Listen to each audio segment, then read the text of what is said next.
Scott and I had a unique role, a unique friendship, a unique way of collaborating together. And I think it served the district quite well. We did town meetings together. We did a lot of work. Newsletters, everything. We did a lot of carpooling together and walking around Dave McCoska. Yes, absolutely. Welcome to the Streets.mn podcast, the show where we highlight how transportation and land use can make our communities better places. Coming to you from beautiful uptown Minneapolis, Minnesota, I'm your host, Ian R. Buck. If you have been paying attention to state-level transportation legislation in the last 20 years, you are no doubt familiar with Scott Dibble and Frank Hornstein. They have both chaired their respective chambers' transportation committees during DFL majorities. Scott has been in the legislature since 2000, first in the House at the encouragement of retiring State Senator Alan Speer, and then soon taking Senate District 61 when Myron Orfield switched careers in 2002. That's also when Frank first ran for House of Representatives, since he and Scott were already close friends and they didn't want to primary against each other. That established friendship resulted in a very close working relationship, especially given that they both focus on transportation. Frank, notably, lives car-free. So I sat down with the dynamic duo to talk about their careers. We'll jump into the conversation right after Frank was explaining to me that after the 2020 census redistricting, he had to move a couple of neighborhoods north in order to remain in his existing district. So that was a happy development for me, because then he moved just right down the street. Yeah. Lived there for a number of years, so he was less than 5 minutes away. And so we did a lot of carpooling together and walking around Dave McCoska. Yes, absolutely. So is that a decision that state representatives commonly have to make? Is like, hey, redistricting is happening. Maybe I'm going to have to move a short distance in order to stay in my district. Correct. Yes, absolutely. It's quite common. That is very unique. A very unique experience. Yeah. Most people in the world don't have to think about that kind of thing. Don't move, and then their decision is to either retire or run against a colleague or something like that. Yeah. Right. So you alluded to the two of you were already friends, around 2000 when, the two of you were thinking about running for the first time. So where did that friendship come from? How did the two of you meet? What had you worked on together? Stuff like that. Well, interestingly, it was a lot of transit issues and regional equity issues. And so Scott was working for an organization called the Neighborhood Transportation Network, which I can let him talk more about that, but they were very much interested in promoting transit, but also at the same time making sure that I-35W wasn't expanded. And I was working for a group called the Alliance. It was the Alliance for Metropolitan Stability at the time. Now it's called just the Alliance. Mm-hmm. And the Neighborhood Transportation Network was a constituent member of that organization. So we were at a lot of meetings together, pursuing a common goal, which was promoting better land use, better transit, and regional equity. And so we knew each other quite well before we even considered running. I think I first met Scott in 1994. So that's 6 years before he first ran and 8 years before I first ran. So the first time I actually met Frank in person, though, he called me up out of the blue. I mean, I kind of knew of him, of course, because we had these intersecting organizations. I was just getting started on this work at what we call NTN, the Neighborhood Transportation Network. And we had a big annual benefit coming up. And he said, hey, I can do this great impression of Paul Wellstone. I come to your event and I'll do the Paul Wellstone for you. And so I said, sure. And so sure enough, Frank came and during part of the program that evening, he came up and did his Paul Wellstone, and it was a big hit, and we raised a lot of money, and it was fantastic. So it was a great event, as I recall. Yeah. But yeah, so we like I said, our organizations supported each other because transportation, of course, is all about housing opportunity, democratic participation, climate, making sure that people have opportunities no matter who they are or where they live, and so. The Alliance got, worked on, as well as, Jewish Community Action, which was also, Frank founded and launched, was working on, for example, there was an effort to displace Jewish Russian immigrants from affordable housing in Roaring Park neighborhood because the developer was going to pay off their financing and just throw literally dozens and dozens of elderly Jewish Russian immigrants out on their ear, and Frank got me involved in mobilizing on that and keeping those folks in place. And likewise, we had what we call the legendary and the last ever Minnesota Department of Transportation public hearing. After that, they went to these workshop things at Field High School, and we mobilized for weeks and months ahead of time. And Richfield High School we had literally hundreds of us there. We wore our pajamas because we knew it was going to go through the night, and provided just hours and hours of testimony about 35W expansion that was going to be totally absent any transit, any consideration of housing and equity and climate and the impact of pollution and what was going to happen to our communities and neighborhoods. And Frank was a big part of mobilizing and getting dozens and dozens of people to that. Literally, I think at least 1,000 people showed up at that.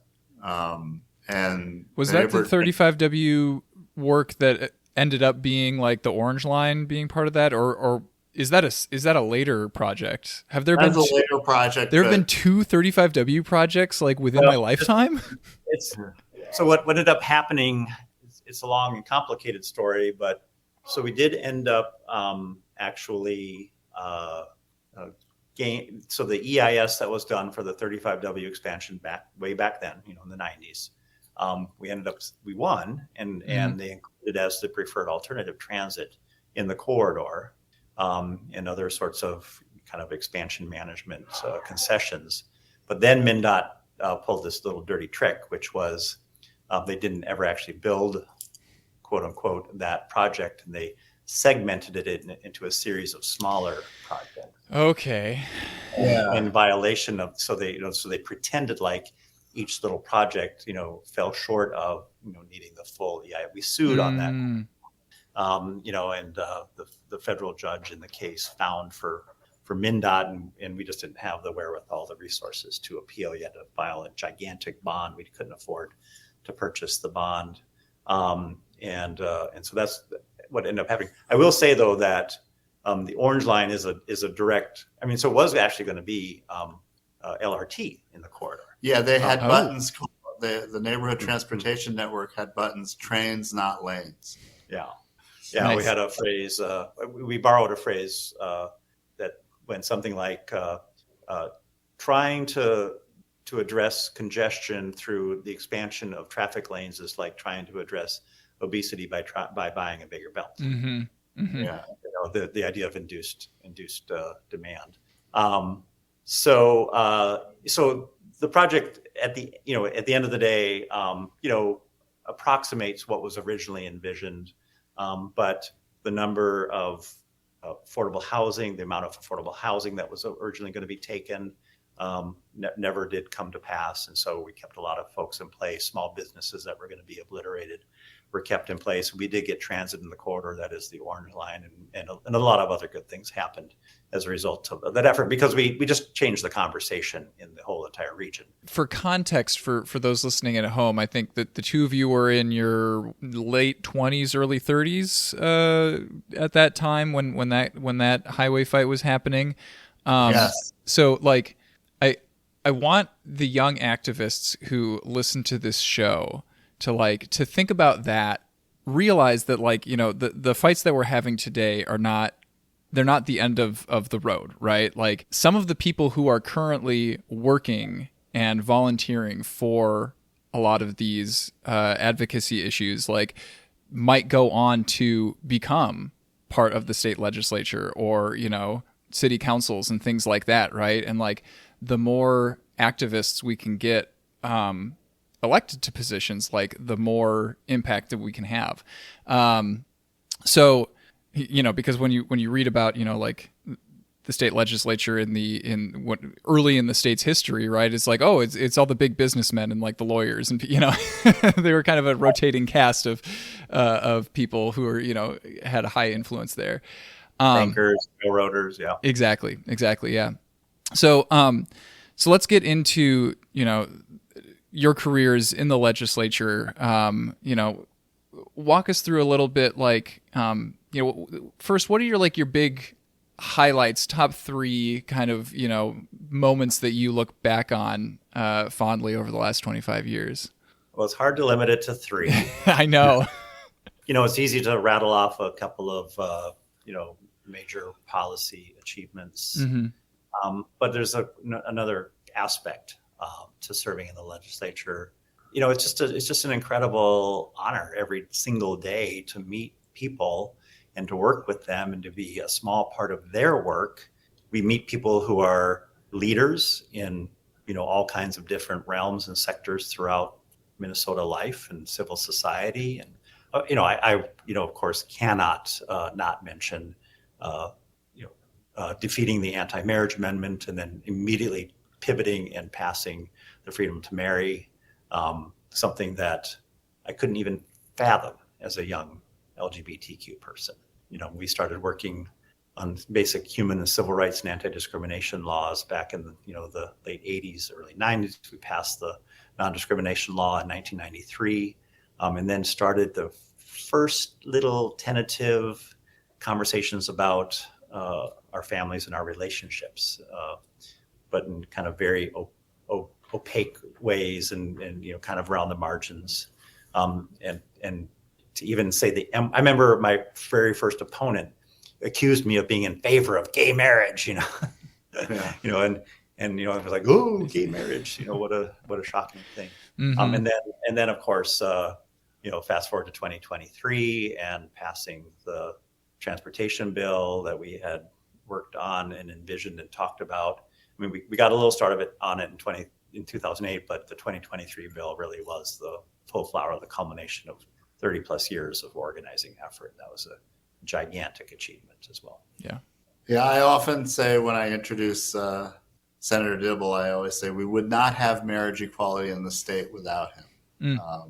There were a lot of people, obviously, that worked on this and grassroots organizing, but Scott was really the brains behind the operations, I say.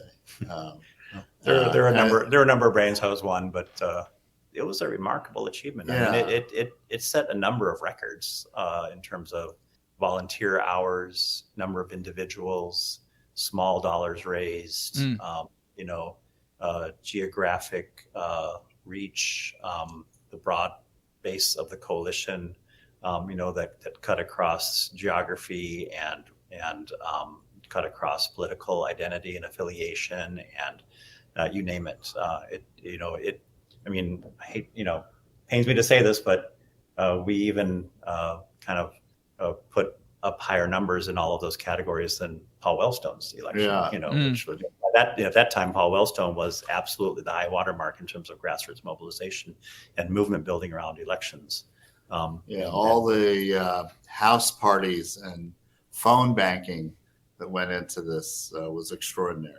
Yeah, people. I remember I kind of got we were when we started off that campaign, we were absolutely going to lose. There was no doubt about it. We were down 60-40 or more at the outset.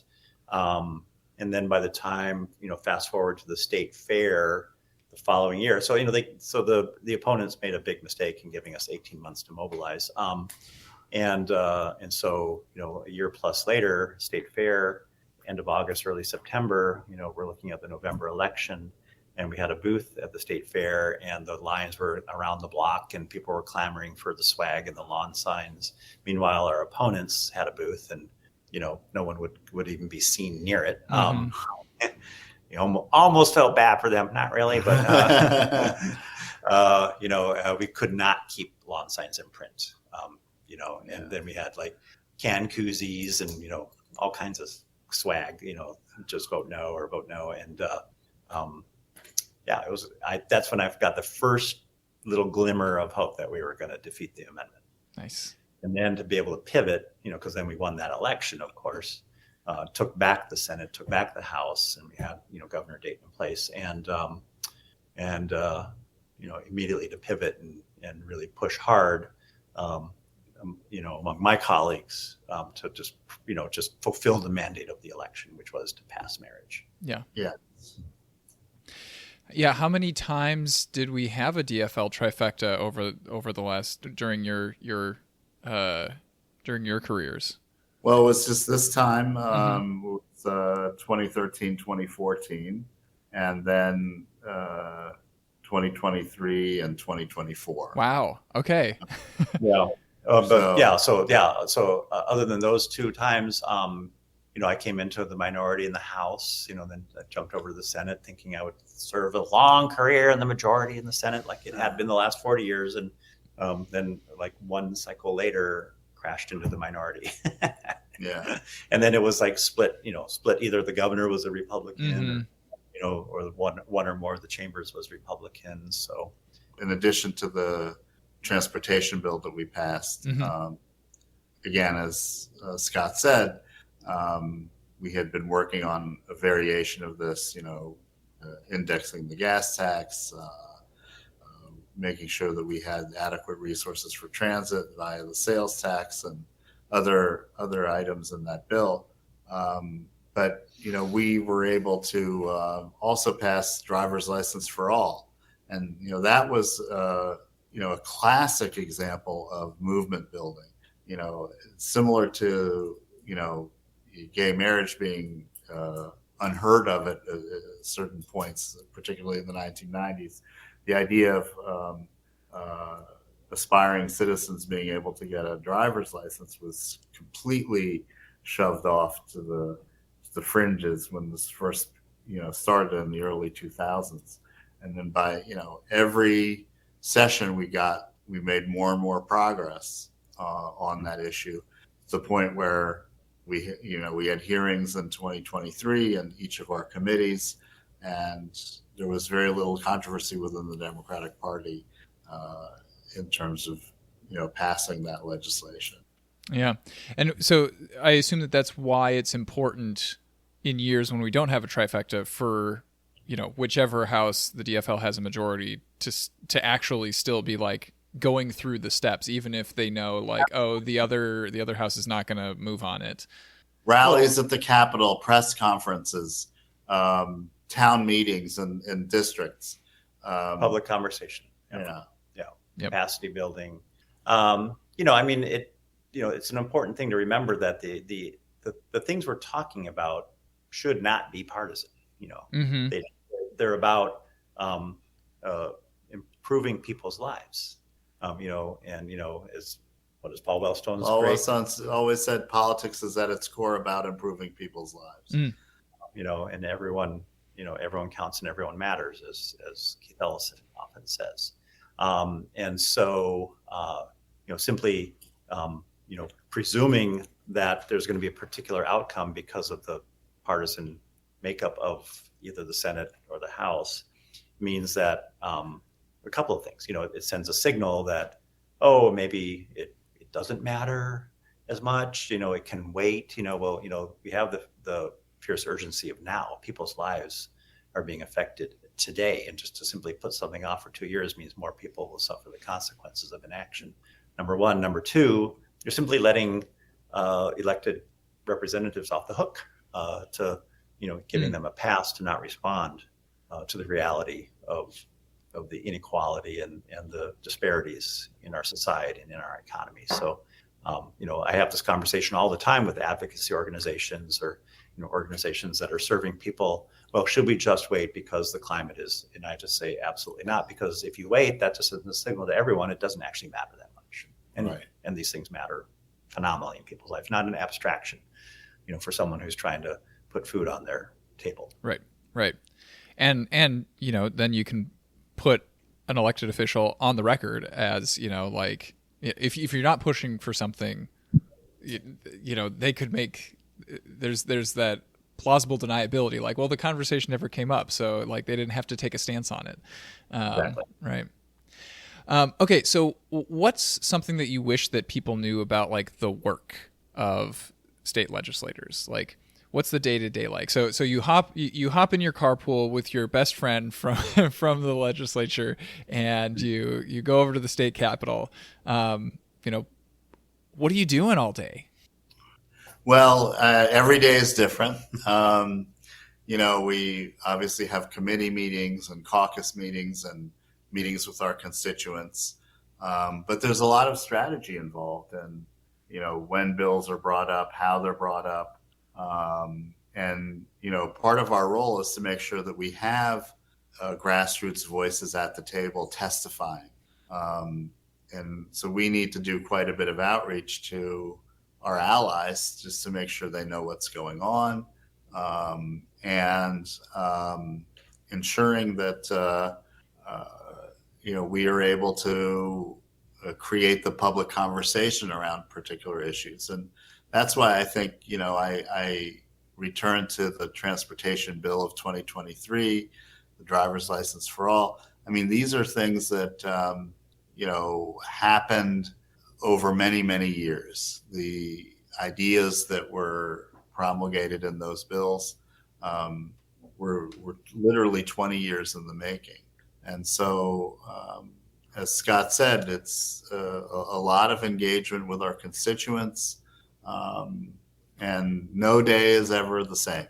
And that's what's so wonderful about the work. Yeah, so I would say it is hard to describe, number one, how different every day is. I mean, I wish I was good at like journaling or keeping notes or whatever. I mean, who has the time? And also, you just never exactly. Your day is never going to unfold the way you think it will based on like what's in your calendar, because things just happen, and the day just. So the ability to stay very nimble, very flexible, reprioritize, shuffle. I mean, you may find yourself giving an interview, a TV interview or radio interview, running over to the rotunda to give a speech that you weren't thinking about, or meeting with a giant group of folks who are having their lobby day on the Hill that you didn't know about. Dropping in on a colleague to discuss an issue. A lot of constituents come over without having made appointments and want to talk, which is wonderful, totally fine, 100%. I'm down for that. So I encourage everyone to come to the Capitol and find their legislator, whether they have an appointment or not, and try to even spend a few minutes with them out in the hallway. You send a note in, if we're on the floor, or if we're in committee, send a note in, and we'll come out and spend some time with you in the hallway, or you can ask to drop in on me in my office. I'll always receive someone. I'll kick out lobbyists or whomever. A constituent is there. I do it all the time. So that's the other thing people should know, is that we're very, very, very accessible. Whether that's during session or during the interim, to grab a cup of coffee, or go to your organization, whatever that is, and spend some time with your organization. Working, bringing issues together. One thing I will also say though is that if you have an idea for a policy, a solution to a problem, it would be great if you also were willing to spend some time working on all the elements that are important for that to be successful in terms of its passage. Mm-hmm. So not just implementation, but also passage. Well, yeah, I mean, so, let's have a conversation about the problem. Let's identify on some policy solutions, but that's not the end of the process for a citizen. What goes into passing a bill includes generating a public conversation, seeing if it can build a coalition, if you can get some conversation going on the editorial page, or through organizations that you're a part of, or that you can that you can attract to the work. Generate some phone calls and emails and visits to my 200 colleagues that I have, who are going to actually be asked to vote favorably on this. So I'm actually very willing and happy to spend time really training people on the elements of what a successful legislative campaign looks like, and all the organizing and all the tactics and all the strategies and everything that goes into successful passage, because it is actually an unusual piece of legislation that is simply carried by a solitary legislator. The first thing that my colleagues are going to want to know is, who's for this and what problem are we solving and how extensive is the problem? I haven't heard anything about it. Hearing about it for the first time in committee, having no context, having never seen it show up in the newspapers or in community conversation or in their email box or on their phone or, with their constituents, they're going to be a little reluctant because there's just a lot of demand for our time and attention and our money. And it's ultimately a very human type of system where we're really affected by our interactions with the world around us and particularly our constituents. Yeah, and I think it's a really important point that, when I first showed up at the Capitol was, 1988, 1989, I was working as an organizer for Clean Water Action at the time. And I was amazed at how accessible the legislators were, and that I thought that they were all lawyers, but you have teachers and farmers, and it was really an eye opener for me to see that these were regular folks. Yeah. And again, you could just if their door was open, I would knock on the door, and I would be welcomed into an office. So I think it's really important to know that the Minnesota legislature, at least, there's a lot of access points for the public. And this made me think of a question, so when it's entered into the record that so-and-so senator or so-and-so representative is an author of a bill, that doesn't mean the same thing that we think of when we say this person was an author of a novel. That farmer, that teacher wasn't writing all of the legalese, right? We work sometimes at a detailed level, sometimes at a higher level with community, with stakeholders, but then with our we have teams of policy analysts and attorneys and fiscal analysts who help us actually write the actual literal language of the bills themselves. So the joke that I make is, we scratch out some vague ideas on a dirty napkin, hand it to our staff, and they transform it into a beautiful piece of legislation. Not quite like that, but we just are very fortunate to be surrounded by extremely high quality, high caliber people who are, who know the conventions of legal construction, to make sure that the ideas that we have can really synthesize with our statutes and our laws. All right. So what brought each of you to transportation and land use as a focus? The short version, it's a long story, but as a young person, in college in the late 80s and early 90s, I came out of the closet.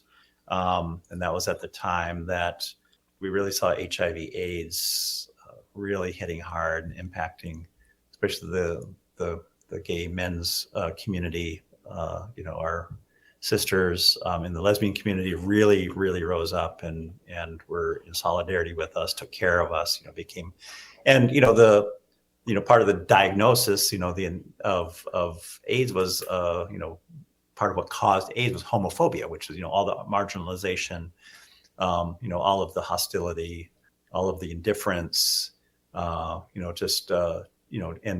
and that's really sparked kind of the second wave, if you will, of the movement for, kind of following. I mean, there's been a slow and steady build, going back to Stonewall and even way before then, of course, but there was a real galvanizing that happened in the LGBTQ community to instead of retreating into the shadows of shame and fear and despair, because, so many of us were dying and no one cared. And, we had all this hostility from the president on down, and or indifference, and just So that was what I came into. And I happened to be attending a Catholic institution at the time, St. Thomas, and the Archbishop then was just terrible.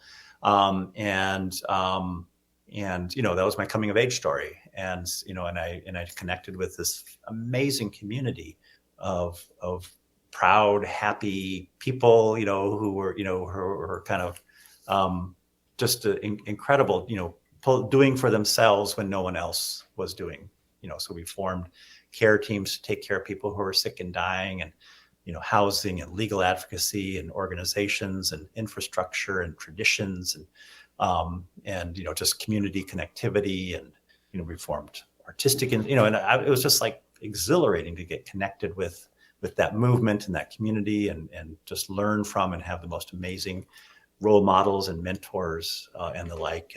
And that work, of course, was all about dealing with marginalization and injustice and demanding what we should be able to expect from our democracy, from our leaders, from the other institutions that were supposed to serve us, and they were failing us. And that work allowed me to then connect with people who were working on those exact same issues, but from other perspectives, whether it was race or economic marginalization, et cetera. So I happened to, through all of that, connect with a woman who had really saw transportation in this light. And she had initially gotten drawn into this fight on 35W expansion. Her name was Doree Mead, and she had founded the neighborhood transportation network. And one of my gay friends had been drawn into her work. He was he served in the leadership of NTN, and he's the one who came and kind of drew me into the work. And I got super turned on to, this struggle, this kind of existential struggle of justice and, democratic participation and listening to marginalized voices. So transportation for me was always closely connected with that movement for human rights around AIDS and LGBTQ issues. And so, so I got, all of a sudden, all of this intersectionality, kind of a hackneyed word, but it was, very much about intersectionality. And I was really, really turned on. And she was, of course, amazing and a visionary. She was the only one talking about this sort of thing in this metro area at that time. And then we got connected with the folks who were working on housing justice and, and land use and all of that. So that so I always like to say I'm the big queer transit activist, because it was about queer politics that got me turned on to transit and non-motorized transportation and democratic participation in the major decisions that affect people's lives at their most core and fundamental. Yeah, it sounds like that perspective was kind of essential for you to be able to recognize the importance of it, because I feel like broadly speaking, people don't recognize that transportation justice is such an important issue. I just get around how I get around. I don't think about it. Of course I have a car and, et cetera. The fish who are swimming in how's the water, boys? And one young fish says to the other young fish, what's water? That's what highways and roads are to a lot of people. Mm-hmm. Right. My portal into all of this was through the environmental movement. And I was in 6th grade at the time, the first Earth Day. And I heard on the radio that Earth Day is coming up, and maybe carry a sign or pick up litter or don't get in a car. Those are the 3 things I remember from hearing about participating in Earth Day. And so I did all 3. I told the parents who were driving the carpool, don't wait for me, I'm going to walk home. And I also made a sign that said "Don't litter," and I picked up litter on the way home. So nice. That's something you can't do in a car, right? And so that was in 6th grade, and I just from then on really was an environmentalist. I joined the Sierra Club when I was in high school, and from then on majored in environmental studies. I got a message at McAllister College where I attended that if you want to change the world, you should be a community organizer. And so, that's a path I pursued.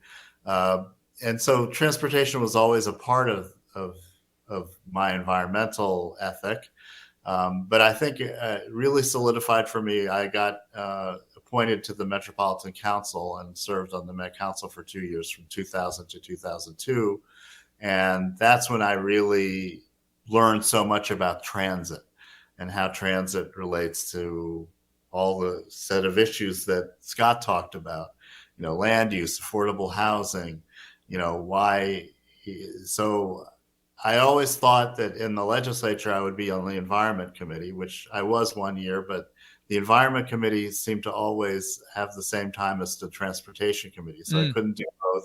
But I chose Transportation Finance, I think, out of my experience at the Met Council, and served on the Transportation Finance Committee every single biennium that I served in the legislature, and was able to chair. We both were transit chairs at different points. We had subcommittees created just for transit in both the House and the Senate, and we would be in conference committees together, and pretty early on in our legislative careers. But it was really the first trifecta, and the override of the Pawlenty veto of the transportation bill in 2008. The first trifecta was 2013, where we really were able to start working really, really closely together. The override was a really important development, and we hadn't raised the gas tax for a while, and we started the Metro sales tax at 1/4 cent, and we're able to build off of that from there. We weren't the chairs then, but Margaret Anderson Kelleher was the speaker. She was our House member, one of our House members. So Frank was on the B side, Margaret was on the A side, and then I was over, of course, in the Senate serving on the Transportation Committee. I wasn't even the lead then, but we happened to have just a really, really strong working relationship with Margaret, and so we were really a key part of really mapping out the strategy for that override. Now, something that I've noticed is that not only the two of you, but also, like you mentioned, Margaret Anderson Kelleher, who was in 61B at the time, like the three of you yes, right, yes, Frank, you're in B, yep, and like the three of you working really closely together on especially transportation stuff, and and Frank, after you retired, like now we have Katie Jones, who is also like living car free, very pro transit, transportation minded. Like, what is it about District 61? Like that. Long as the chief author of the 100% bill. Yeah. To get us to 100% renewable energy. Mm-hmm. Good question. I mean, the other thing to know about 61, neither of us kind of reflect this, but we have more than our fair share of folks who have served as either speaker or president or majority leader or floor leader. So Jamie, of course, is the majority leader or floor leader of his party. We had Margaret Anderson Kelleher, who was speaker, Dee Long, who was speaker, Paul Thiessen, who was speaker, Alice Beer, who was president. So we got a lot of leadership that comes out. I'll venture a guess. First of all, this district elects mega policy nerds. I mean, we're all, I think, politically capable, and have an eye towards, what power and how power and politics, kind of moves through the legislature, and how to harness that resource, if you will, of power and politics. But I don't think there's been there's kind of workhorses and show horses in politics. Yeah. And every legislator I can think of in my time and before, Myron Orfield, one of the biggest policy nerds you'll ever meet in your life. Yeah. So just a real fidelity and focus on the importance of policy and doing your homework and getting it right and working hard and working collaboratively with, and we have phenomenal people in this district. I mean, really, and who are just really, really involved, that we partner with, and that, advance a lot of ideas and we collaborate with. I don't know, what's your take? Yeah, no, I think that it's a combination of the personalities that, have risen up to serve in public office here in the legislature. I think it's just such an active district, and we have the highest, consistently have had the highest voter turnout in the state, combined with the largest number of raw votes. So turnout combined with raw vote, combined with voting percentages that support us. It's very, very engaged, plugged in, collaborative, activist, communicative district. Yeah. And we've just year after year have had that highest number of votes, highest voter turnout by percentage. So it's an active district. And so and a consistently DFL district. So like once you get a policy nerd in office, they are going to have the opportunity to stay there and, really build up that seniority, that experience. And seniority is very, very important in the legislature. So it takes a while to become conversant and effective and good. And that's a function of experience, knowledge, wisdom, relationships, especially. Building up a body of work and a body of respect, with your colleagues and, and kind of with, the vast landscape of stakeholders and, whether those are, people who represent counties and cities and, and other entities across the state, or people who represent major sectors. It just takes a while. And to take that away from the legislature means you're just simply handing a lot of power over to the corporate lobby, because they're there 24/7, year in and year out.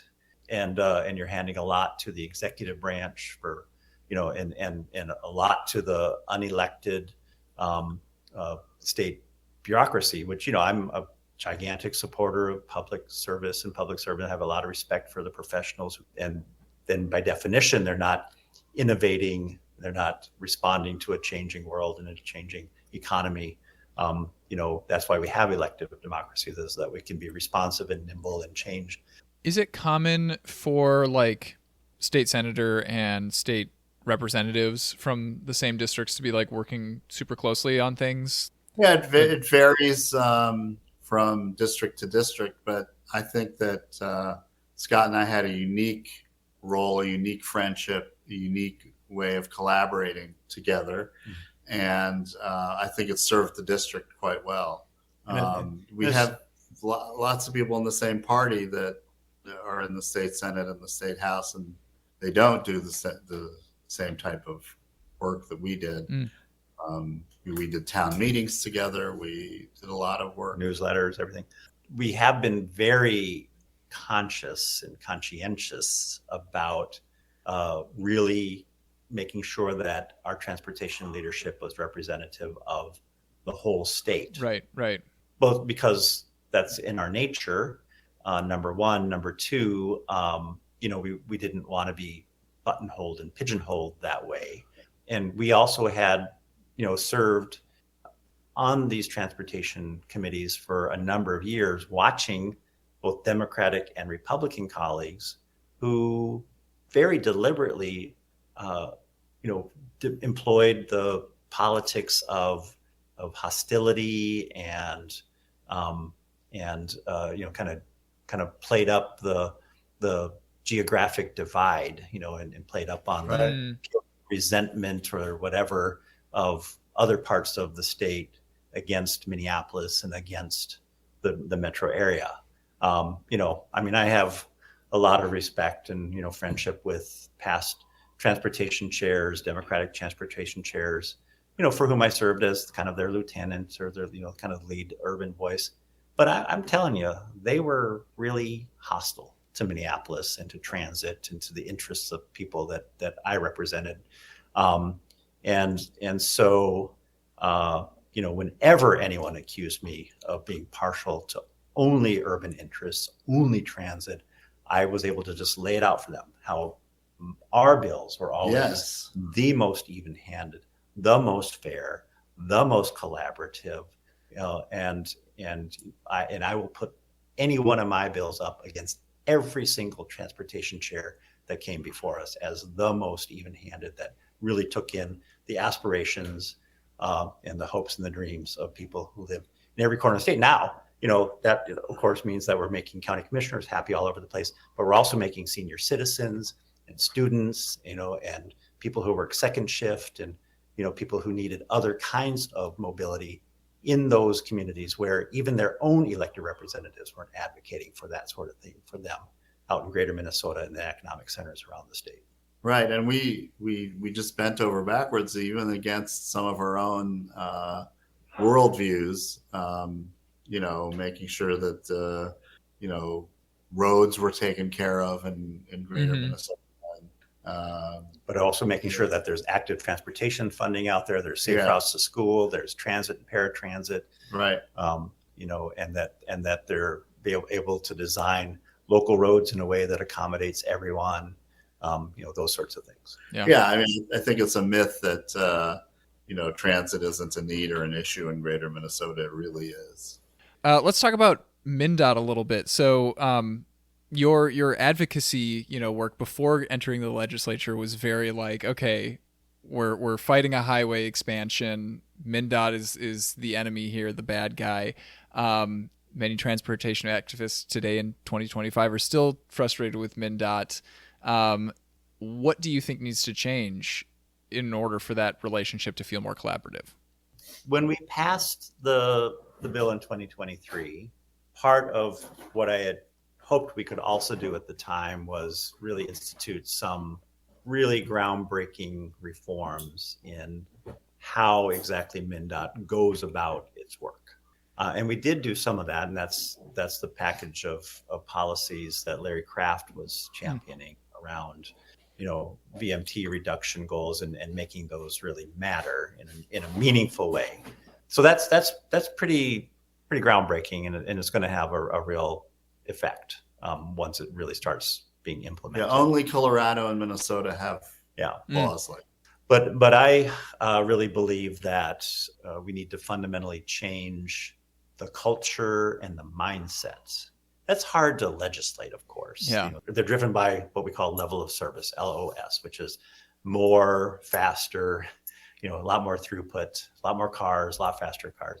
And that's, the proxy for safety in their own minds. It's just, it's just how traffic engineers are trained. They have a hammer, they're looking for a nail. And so I'm working on a package of reforms that we got started on last year, and we're going to continue to work on this year to really require the Department of Transportation to be more robust in their analysis. So that means we have a more meaningful engagement with the community from way before we start actually drawing lines on a piece of paper, writing down scoping statements, that sort of thing.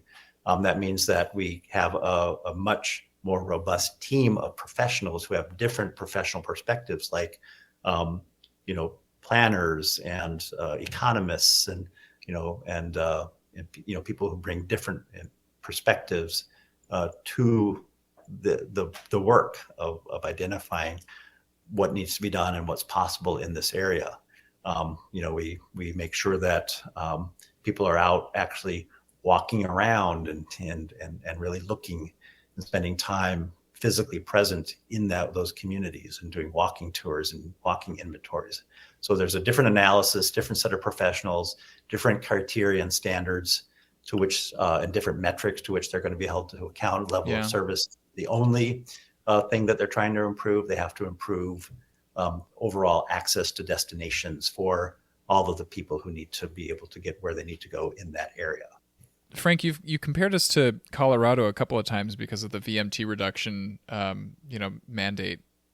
One thing that Colorado is doing that we haven't done is, they have the Bustang, state-run intercity buses, right? Like, is that part of the conversation here in Minnesota? Like, currently, we've just kind of let the private sector pick up all of that. I think it should be. You can get many places that you need to go intercity wise in Colorado through a state the Colorado Department of Transportation owns and operates this. And, I've taken it before, and it works. It works well, and it's popular. And, I could see a state-sponsored intercity bus system. Yeah. It's over time, it's gotten worse. I just had this conversation this morning with a Rochester City Council member, as a matter of fact. Yeah, anytime that I want to go to the Mid-City Meander bike ride, I have to take Groom Transportation to get down there, and those are vans. I can't I'm not bringing a full-size bike on that. Expensive also. Right, yes. Yeah. Frank, what does one do after a career in the legislature? I'm working on some climate and sustainability issues for the city. I'm not done working. The city wants to get more involved with the Public Utilities Commission conversations, which is a good thing. What I've learned over the last few months is that, when a municipal entity weighs in, it matters. And, there's a lot of, whether it's transportation electrification or, building efficiency, promoting geothermal. These are all items that are, before the PUC, and it's important to weigh in. Like the Met Council, it's not an elected entity, and yet it has vast powers and influence over energy policy, and implementing the 2040 renewable plan is critical. I mean, again, we can pass laws that are important, but how they ultimately get implemented is really is a key piece of that. I'm glad that the Metro sales tax seems to be kicking in. I think our transit system would have been in dire straits had we not done that. So it does seem to be working, but again, we need more resources than just the sales tax for that. So, implementing what the legislature does is critically important because we've done some great things over the last 3 years or so. But how ultimately that plays out, as Scott said, a lot of it relies on people in these agencies having some vision. Yeah. So are you working in the nonprofit sector right now, or are you? I'm a city employee. Oh, okay, okay. Yeah. Thank you for your public service, right? Yeah. I mean, I think it was important. I hadn't planned to retire, but it's I'm learning quite a bit about how these systems work. But he's also got a new granddaughter. Yeah. Oh. Yeah. It's been nice. We go to Boston every couple months, and once in a while they come here, but it's easier for my wife and I to go to Boston where they live. And 19 months old and doing just every few weeks just takes another leap and bound in terms of you can have a conversation with her now. Wow. And she loves buses. She loves buses, interestingly enough. Yes. Her ears perk up when we say bus. So that's excellent. Raising her right, that's for sure. All right. Any other pressing thoughts that I didn't get a chance to ask about? No, I mean, just getting back to the the social justice, economic opportunity piece and the vision. There was a really important piece of research that came out of a consortia of universities a few years ago, really looking at, what is one of the key public policy interventions around addressing poverty and, really connecting folks to middle class sustaining jobs. All the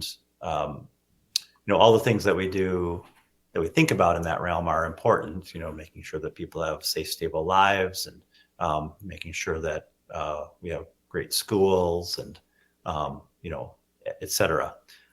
But transportation came out as the most important intervention. So that's the whole access to destination, transportation insecure, transportation challenged and disadvantaged.